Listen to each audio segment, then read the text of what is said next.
आप सबको मेरी तरफ से अस्सलाम वालेकुम। तो आप लोग एलिफ ड्रामे में आगे देखने वाले हैं कि फैसल जब जेल से छूटता है तो वो सीधा मेलिक की तरफ जाता है और तभी एलिफ निकली होती है ताकि वो अपनी अम्मी जान के लिए ब्रेड ले सके। फैसल एलिफ को देख लेता है और उसको पकड़ के ले जाता है। एलिफ फैसल से बार बार कहती है कि मुझे छोड़ दो, आप मुझे कहाँ लेकर जा रहे हो, लेकिन फैसल उसको घसीटता हुआ ले जाता है। मेलिक एलिफ को ढूंढ रही होती है लेकिन वो घर पर नहीं होती। मेलिक बहुत ज़्यादा परेशान हो जाती है और सोचती है कि एलिफ कहाँ चली गई। तभी वो अपना कोट पहनती है और एलिफ को ढूंढने के लिए निकल जाती है। दूसरी तरफ आप देखेंगे कि ज़ैनब भी बाहर जाने के लिए तैयार होती है। वो कहती है किसी तरीके से मैं यहाँ से चली जाऊँ। जब वो बाहर निकलती है तो देखती है कि आलिया बेगम घर आ जाती हैं, तो वो फ़ौरन पौधों के पीछे छुप जाती है। उसके बाद आप देखेंगे आलिया बेगम जब घर आती हैं तो सब बहुत ज़्यादा खुश होते हैं। आईपी किराज और आयशा से पूछती है कि अम्मी जान का कमरा तैयार है, तो वो कहती है हाँ जी बिल्कुल तैयार है। फिर किराज आलिया बेगम से कहती है मैं आपके लिए बहुत ज़्यादा फिक्रमंद थी, मैं हर वक्त आपके बारे में सोचती रहती थी कि पता नहीं आपकी तबीयत कैसी होगी।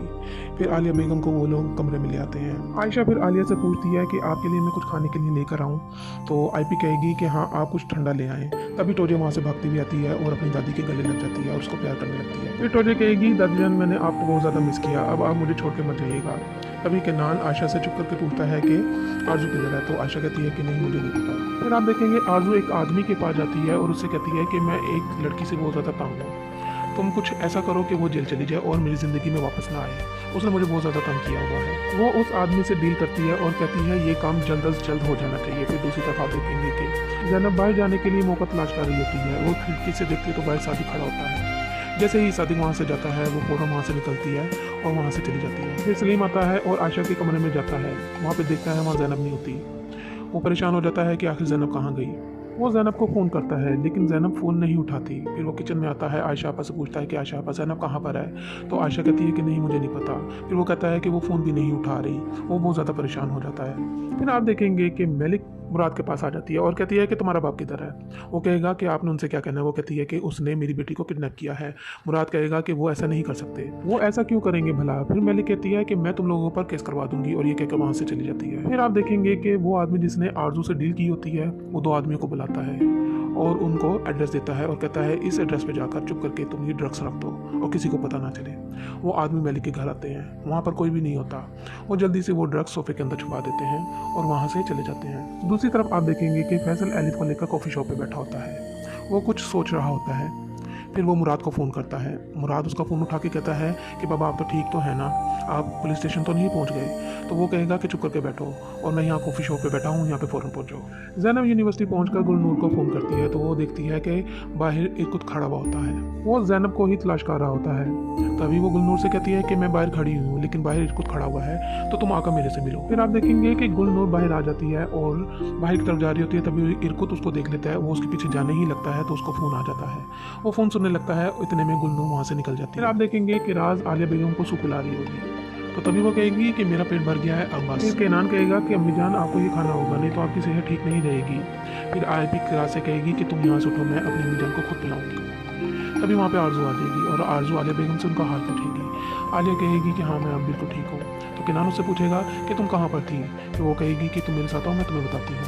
केनान फिर उसके पीछे चला जाएगा। आईपी जब अपना हाथ रोक लेगी तो टोजे से वक्त कहेगी कि आपने अपना हाथ क्यों रोक लिया, दादी जान को सूप पिलाएं। केनान और आरजू जब अपने कमरे में जाएंगे तो केनान कहेगा हाँ बोलो तुम कहाँ पर गई थी। तो आरजू से कहेगी कि मेरी गाड़ी चोरी हो गई है। तो केनान कहेगा तुम्हारी गाड़ी कैसे चोरी हो गई। तो वो कहेगी कि मैंने अम्मी जान के लिए कुछ सामान लेना था, मैं वो लेने गई थी, जब मैं वापस आई तो वहाँ पे गाड़ी नहीं थी। केनान कहेगा कि ये ऐसे कैसे हो सकता है। दूसरी तरफ आप देखेंगे कि मेलिक पुलिस स्टेशन पहुंच जाती है और वहाँ जाके फैसल के खिलाफ रिपोर्ट लिखवा देती है कि उसने उसकी बेटी को अगवा किया है। फिर आप देखेंगे कि आरजू गोंचा से एक नई सिम और फ़ोन मंगवाती है।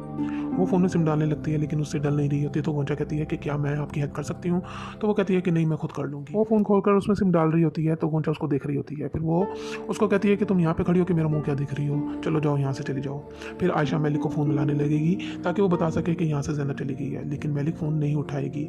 तो आयशा परेशान हो जाएगी कि मेलिक आखिर फ़ोन क्यों नहीं उठा रही। सलीम ज़ैनब को बार बार फ़ोन करेगा लेकिन वो फ़ोन नहीं उठाएगी। फिर वो बाहर जाने लगेगा तो पेलन आ जाएगी।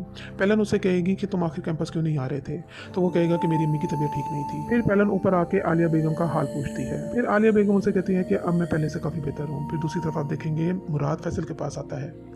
वो वहाँ पे एलिफ को बैठा देखता है और फिर बताता है कि मेलिक भी आई थी एलिफ का पता करने। फिर फैसल कहता है कि तुम ऐसा करो, एलिफ को कहीं पे छुपा दो, तुम इसे सईदा के घर ले जाओ और कुछ दिन वहीं पर रखते हैं। फिर आप देखेंगे कि आरजू उसी आदमी को फ़ोन करती है जिससे वो डील करके आती है। वो आदमी उसको बताता है कि हमारा काम हो गया है, आप बेफिक्र रहें, जल्द ही वो जेल के अंदर होगी। तो आरजू बहुत ज़्यादा खुश हो जाती है और फ़ोन बंद कर देती है। उसके बाद आप देखेंगे कि मेली भी आलिया बेगम का हाल पता करने आता है।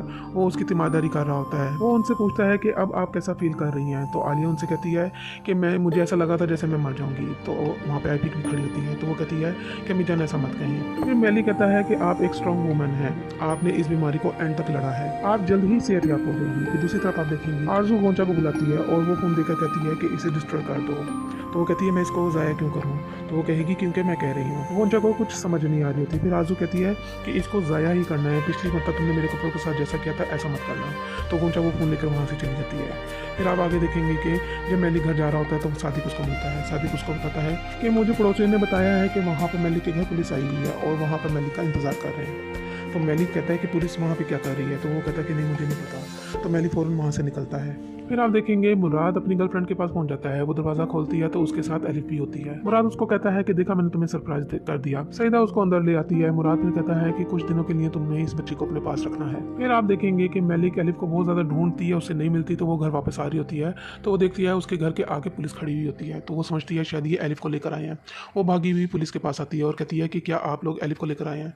तभी पुलिस कहती है कि नहीं हम आपको लेने आए हैं। वो उसको पकड़ने लगती है। तभी वहाँ पे मेली भी आ जाता है। वो पुलिस वालों को कहता है कि आप इसको नहीं लेकर जा सकते। वो मेलिक को अपनी तरफ खींच रहा होता है। तभी मेलिक का स्वेटर बाजू से नीचे उतर जाता है। वहाँ पर एक निशान होता है जिसे मेलिक देखकर परेशान हो जाता है, क्योंकि वो निशान उसकी बहन के बाजू पर भी होता है जब वो पैदा होती है।